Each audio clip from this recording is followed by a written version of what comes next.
First என்னை நம்பி subscribe பண்ண எல்லாத்துக்குமே நன்றி. ஏன்னா இப்போ நமக்கு 133 சப்ஸ்கிரைப் பண்ணியிருக்கீங்க. இது யாருமே எனக்கு தெரிஞ்சவங்க கிடையாது.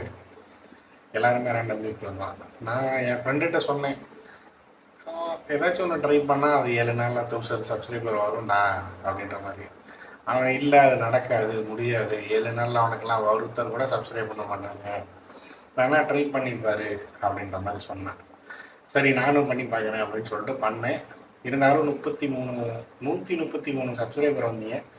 இதை நான் கொஞ்சம் கூட நான் எதிர்பார்க்கல.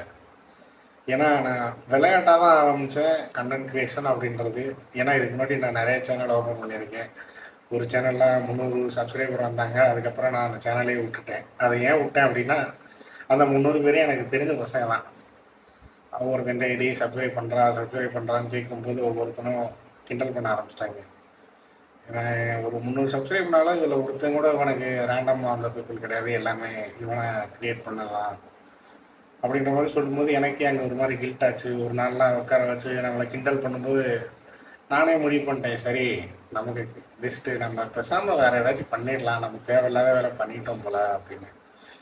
அதுக்கப்புறம் நமக்கு இப்போ ஒரு யாருன்னே தெரியாதவங்க ஒரு 133 சப்ஸ்கிரைபு. அது மட்டும் இல்லாமல் ஒரு 2-3 கமெண்ட் வந்துச்சு. அதுலேயும் கீப் கோயிங்னு ஒருத்தவங்க போட்டிங்க. இந்த வீடியோ பார்த்தீங்கன்னா அதுலேயும் கமெண்ட் பண்ணுங்கள், எதுக்கு அந்த மாதிரி பண்ணீங்கன்னு எனக்கு தெரிஞ்சுக்கணும். ஏன்னா இந்த காலத்தில் தெரிஞ்சவனுக்கு அவனை சப்போர்ட் பண்ணி கமெண்ட் பண்ணாதப்ப நீங்கள் யாருன்னே எனக்கு தெரியாது, எனக்கு எதுக்கு சப்ஸ்கிரைப் பண்ணீங்க, எனக்கு எதுக்கு கீப் கோயின்னு கமெண்ட் பண்ணீங்கன்னு நான் தெரிஞ்சுக்கணும். அதே மாதிரி நீங்கள் ஒரு சில சேனல் எனக்கு கமெண்ட் பண்ண சேனலாக இருக்கட்டும், என்னை ஃபாலோ பண்ண சேனலாக இருக்கட்டும், சப்ஸ்கிரைப் பண்ண சேனலாக இருக்கட்டும், எல்லாத்தையுமே நான் போய் உங்கள் சேனலை உள்ளுக்குள்ளே போய் பார்த்தேன். நீங்களாம் அப்படி என்ன பண்ணியிருக்கீங்க, நீங்களும் என்னை மாதிரி தான் ஒரு கண்டென்ட் க்ரியேஷன் பண்ணோன்னு ஏதாச்சும் ஒரு இடத்துல ட்ரீட் பண்ணீங்களா அப்படின்னு தேடி பார்த்தேன். அப்போ தான் தெரிஞ்சிச்சு எல்லாருமே ட்ரை பண்ணியிருக்கீங்க. அதில் எல்லாருமே வீடியோ போடுறது நிப்பாட்டிட்டீங்க. அதுவும் எனக்கு ஏன்னு தெரிஞ்சுக்கணும். எல்லாருமே நான் சொன்னேன்ல அந்த மாதிரி ஏதோ ஒரு கேலி கிண்டல் இதனால தான் விட்டுட்டீங்களா, இல்லை உங்களுக்கு இது பிடிக்காம போயிருச்சா அப்படின்ற மாதிரி தான் தெரிஞ்சுக்கணும் அப்படின்ற மாதிரி எனக்கு தோணுச்சு. அப்புறம் நான் விளையாட்டாக தான் ஆரம்பித்தேன். ஏன்னா கண்டென்ட் க்ரியேஷன்னா இதில் என்ன பண்ணணும், எப்படி பண்ணணும் எல்லாமே ஓரளவுக்கு தெரியும். ஏன்னா நான் இதுக்கு முன்னாடி நிறைய சேனல் ஓப்பன் பண்ணியிருக்கேன். அதில் முடிஞ்ச அளவுக்கு ட்ரை பண்ணி அதுக்கப்புறம் சரி இதுக்கு மேலே இது நமக்கு செட் ஆகாதுன்னு நான் எல்லாத்தையும் விட்டுட்டேன். இப்போ சும்மா விளையாட்டாக தான் ஒருத்தன் கூட பேசும்போது இது ஒரு மோட்டிவில் வந்துச்சு.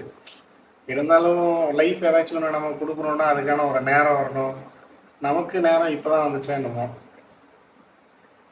இதில் இந்த 133 பேரில் ஒரு ஆள் கூட எனக்கு தெரிஞ்சால் கிடையாது, எல்லாருமே ரேண்டம் தான். அதுலேயும் அந்த கமெண்ட் தான், இந்த 133 சப்ஸ்கிரைபரோட அந்த கமெண்ட் தான் எனக்கு இன்னும் ஏதாச்சும் பண்ணணும் அப்படின்ற மாதிரி தோணுச்சு. இப்போ நம்ம கண்டென்ட் க்ரியேஷன்னா அது இப்போ வேறு மாதிரி போய்கிட்டு இருக்குது. நான் பார்த்த கண்டென்ட் க்ரியேஷன் வேறு, நான் நினைக்கிற கண்டென்ட் க்ரியேஷன் வேறு, அதை கொண்டு வரணும்னு நானும் நினைக்கிறேன். இதுக்கப்புறம் நான் இந்த 133 பேர்த்துக்காகவாச்சும் நல்ல நல்ல வீடியோ போடுவேன், ஏதாச்சும் ட்ரை பண்ணிக்கிட்டே இருப்பேன்.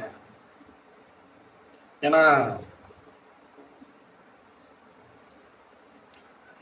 கண்டென்ட் க்ரியேஷன்றது சும்மா இல்லை, ஒரு பெரிய பிஸ்னஸ் மார்க்கெட்டு. இதை நீங்கள் பிஸ்னஸாக மாற்றணும்னு நினச்சாலும் மாற்றிக்கலாம். ஆனால் என்ன சொல்கிறதுன்னு எனக்கு தெரில. இப்போதைக்கு நான் இப்போ கண்டென்ட் க்ரியேஷன் ஸ்டார்ட் பண்ணுறேன்னா ஃபஸ்ட்டு நம்மள்ட்ட என்ன ஸ்கில் இருக்குதுன்னு தெரிஞ்சுக்கணும். எனக்கு இப்போ வரைக்கும் இந்த கேமராவை தெளிவாக பார்த்து என்னால் பேச முடியல. நிறைய இடத்துல எனக்கு பேசுகிறதுல பிரச்சனை வருது. கேமரா இல்லைன்னா நான் ஓரளவுக்கு பேசுகிறேன், கேமரா இருக்கும்போது பேசுகிறேன்னா அது வேறு மாதிரி பேசுகிறேன். அதுவும் கேமரா இல்லைன்னா நான் கொஞ்சம் திக்காமல் ஸ்பெல்லிங் மிஸ்டேக் இல்லாமல் பேசுகிறேன். இந்த கேமரா வந்துச்சுன்னா ஸ்பெல்லிங் மிஸ்டேக் நிறையா வருது. நான் முக்கியமாக இந்த சப்ஸ்கிரைப் எனக்கு பண்ணுங்க அப்படின்னு 7 நாளில் 1000 சப்ஸ்கிரைபர் வாங்கிடுவேண்டான்னொன்னே அவன் என்கிட்ட கேட்டது ஒரே ஒரு கேள்வி தான், அந்த சப்ஸ்கிரைப் பண்ணுன்னு நீ தெளிவாக சொல்கிறா, அதுக்கப்புறம் பார்த்துக்கலாம், உன்னால் சப்ஸ்கிரைப்புன்னு தெளிவாக சொல்லக்கூட முடியாதுன்னா. அதுக்கப்புறம் தான் நான் டிசைட் பண்ணேன், சரி ஒவ்வொருத்தரும் 1 நாள்லேருந்து 100 நாள் வரைக்கும் ஏதோ ட்ரை பண்ணுறாங்க, நம்ம ஏன் 7 நாளில் சப்ஸ்கிரைப் பண்ணுங்கன்னு ட்ரை பண்ணக்கூடாது, ஆனால் நான் நினச்சது வேறு, 7 நாளில் 1000 வீடியோ போடணும்னு நினச்சேன். ஆனால் 7 நாளில் 50 வீடியோ தான் போட்டேன்னா.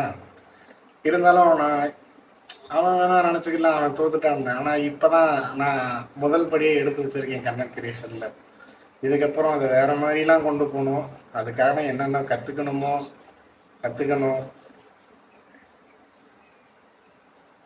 ஏதாச்சும் பண்ணணும். ஏன்னா லைஃப்பில் எல்லாருமே ஒரே நாளில் மேலே வந்துட முடியாது, ஒரே நாளில் எல்லாமே கற்றுக்கவும் முடியாது. லைஃப்ன்றது நமக்கு ஒரு இடத்துல ஒரு நேரத்தில் தான் உன்னை கொடுக்குன்றத நான் இப்போ புரிஞ்சுக்கிட்டேன். ஏன்னா நான் இதுக்கு முன்னாடி எனக்கு தெரிஞ்சு நான் ஒரு 20 சேனல் ஸ்டார்ட் பண்ணியிருப்பேன். 20 சேனலையுமே ஒவ்வொரு இடத்துலையும் நான் அப்படியே விட்டுட்டேன். போதுமடா சாமி, அப்பா அதை விடுங்கடா, இதிலலாம் பெருசாக மார்க்கெட்லாம் கிடையாது. ஏன்னா நான் பார்த்த நிறைய கிரியேட்டர் வந்தவங்களாம் போயிட்டாங்க. ஒரு 4-5 வருஷம் வீடியோ போட்டாளுகளும் இருக்கிறாங்க. பெரிய பில்லியனில் சப்ஸ்கிரைபர் வந்தவங்களே எனக்கு யூடியூப் சேனல் வேணாம் அப்படின்ட்டு போகும்போது தான் தெரிஞ்சிச்சு. அப்போ நான் என்னோட புரிதல் வேறு மாதிரி இருந்துச்சு. அவங்களாம் வேறு மாதிரி போயிட்டாங்க, யூடியூப்னா வேஸ்ட்டு தான் போல, இது பெரிய பிஸ்னஸ்லாம் இல்லை போல அப்படின்னு நினச்சிக்கிட்டு இருந்தேன். அதுக்கப்புறம் என்னோட பெரிய ஃபேவரட் கிரியேட்டர்லாம் இருக்காங்க, அவங்களெலாம் போய் பார்த்தேன். இது உண்மையாலுமே பிஸ்னஸாக இல்லையா அப்படின்றதுக்கு அப்புறம் தான் தெரிஞ்சு யூடியூப்பு கண்டென்ட் கிரியேஷன். யூடியூப்லாம் நான் சொல்ல மாட்டேன், கண்டென்ட் கிரியேஷன்றது ஒரு பெரிய பிஸ்னஸ் தான். அதுக்கு ஒரு ஆணித்தனமாக ஏதோ ஒரு இடத்துல கிடைக்கிறது தான் அந்த யூடியூப்பு. இப்போதைக்கு யூடியூப்பு, நாளைக்கு இந்த யூடியூப்பு என்னமா வேணால் மாறலாம், ஆனால் கண்டென்ட் கிரியேஷன் எப்பயுமே மாறாது அப்படின்றத புரிஞ்சுக்கிட்டேன். அதனால் இதை அடுத்து பிஸ்னஸாக மாற்றணுன்றது தான் என்னோடய ஆசை. இதில் அதுலேயும் இந்த சேனல் எந்த மாதிரி இருக்குன்னா என்னோட மனசாக தான் இருக்கும். ஏன்னா யாருமே உன்னால் முடியாதுன்னு சொன்னதை சில பேர் இங்கே உன்னால் முடியும், ட்ரை பண்ணு, அந்த கீப் கோயிங் அந்த வார்த்தை என் லைஃப்பில் மறக்க மாட்டேன். இந்த மாதிரிலாம் என்ன சொல்கிறதுன்னு தெரில. அடுத்த வீடியோவில் இதை கண்டென்ட் கிரியேஷனை எப்படி பிஸ்னஸாக மாற்றலாம், இதுக்காக நம்ம என்ன ஸ்கில் வச்சுக்கணும், இது எந்த மாதிரிலாம் நம்ம பண்ணணும் அப்படின்றதுக்காக தான் அந்த சேனலும். இன்னொன்று என்னோட மனசில் இன்னொரு பகுதி இந்த சேனலு. நான் என்ன கற்றுக்கிறேன், ஏன் கற்றுக்கிறேன், அதை எப்படி பிஸ்னஸாக மாற்ற போகிறேன், இதை தான் நான் சொல்ல போகிறேன். இதுக்கு முன்னாடி நான் 20 சேனல் சும்மா கம்மியாக ஸ்டார்ட் பண்ணி அதை க்ளோஸ் பண்ணிட்டேன். இப்போ அடுத்த டார்கெட் 7 நாளில் 1000 சப்ஸ்கிரைபர்னு சொன்னேன். இப்போ அடுத்து ஒரு 3-4-5 வருஷம் டைம் எடுத்துக்கலாமா, 7 சேனல் ஸ்டார்ட் பண்ணுறோம். 7 சேனலையுமே சக்ஸஸ்ஃபுல்லாக ரன் பண்ணி முடிஞ்ச வரைக்கும் தமிழ்நாட்டில் ஒரு டாப் கிரியேட்டராக மாறதுக்கு ட்ரை பண்ணுறோம். உங்களுக்கு என்ன தோணுதுன்னு கமெண்ட் பண்ணுங்கள். நீங்கள் இந்த வீடியோ சப்ஸ்கிரைப்பாக பண்ணுறீங்கன்னா அதை நினச்சேன்னா எனக்கு இன்னும் போடலாம், சப்ஸ்கிரைப் பண்ணுங்கன்னு வீடியோ எவ்வளோ வேணால் போடலாம். ஆனால் கண்டிப்பாக நான் அதை போட தான் போகிறேன். ஏன்னா நான் இப்போது ஒரு வேலைக்கு போய்கிட்டு இருக்கேன். நான் இப்படி 7 சேனல் ஸ்டார்ட் பண்ணணும், எல்லாத்தையும் விட்டுட்டு நான் ஒரு கண்டென்ட் கிரியேஷன் ஸ்டார்ட் பண்ணணும், இதை நம்ம பிஸ்னஸாக மாற்றணும்னா நான் என்னோட எல்லாத்தையும் விட்டுட்டு தான் இதை ஸ்டார்ட் பண்ண முடியும். அதனால் எனக்கு இங்கேயும் ஏதாச்சும் ஒரு வருமானம் கண்டிப்பாக தேவைப்படும். அப்படின்றப்ப நான் கண்டிப்பாக கேட்பேன். 7 நாளில் அது 30 நாள் ஆக்கிட்டேன். 30 நாளுன்னு இல்லை, அது எப்போ 1000 சப்ஸ்கிரைபர் வருதோ அது வரைக்கும் நான் டெய்லி அதுக்காக நான் வீடியோ போட்டுக்கிட்டு தான் இருப்பேன். ஆனால் அதனால் இந்த சேனலில் எந்த இடத்துலையும் பொய்யா இருக்க மாட்டேன், நடிக்க மாட்டேன், உங்கள் யாரையும் ஏமாற்ற மாட்டேன் அப்படின்றத ஒரு உறுதியாக எடுத்துக்கிறேன். சப்போர்ட் பண்ணுங்கள். நான் ஏதாச்சும் என்ன கற்றுக்கணும்னு உங்களுக்கு தோணுச்சுன்னா அதை கமெண்ட் பண்ணுங்கள். ஏதாச்சும் தப்பாக பண்ணேன்னா திட்டி கூட கமெண்ட் பண்ணுங்கள். ஆனால் தயவு செஞ்சு அன்சப்ஸ்கிரைப் பண்ணிட்டு மட்டும் போயிடாதீங்க. ஏன்னா ஆல்ரெடி அப்பப்போ ஒருத்தர் அன்சப்ஸ்கிரைப் பண்ணிட்டு போனாங்க. அது ஏன் என்னால் புரிஞ்சுக்கவே முடியல.